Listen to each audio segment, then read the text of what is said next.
来看云林县的斗六机车违规停伫人行道，有超过500件互处罚咯。一寡私人物件定伫人行道防检举的案件嘛超过70件。斗六市公所甲警方有清洁队是去进行摒扫，但无主动改善哦，上济是当搁罚2400块。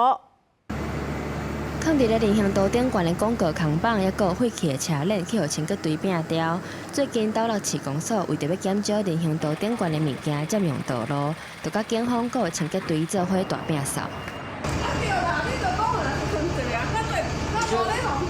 规定就是这样，你有问题，你跟上面主管机关反映。违规的案件是机车停放的有500多件，机车停放在人行道的，针对车辆开单数有500多件，针对大型物体，包括看板啦、盆栽啦、桌椅啦、等等的杂物有40多件。斗六市公所表示，有真侪民众为着方便，常常用塑胶笋、锯尾或者是盆栽等等的物件占用道路。即届警方去考抗宣导有改善9件，另外开出2件违规记法，阁有清掉15项挡伫咧路中的障碍物。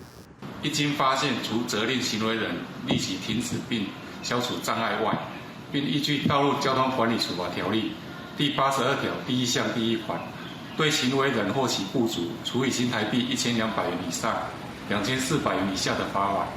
斗六市公所讲，即摆先针对市场的4周围整顿，包括大同路、中山路、还有西平路等等的主要道路来取缔。接落来，阁扩大到全市，要建立长期的管理和客载机制，来提升过路人的安全。公司新闻综合报道。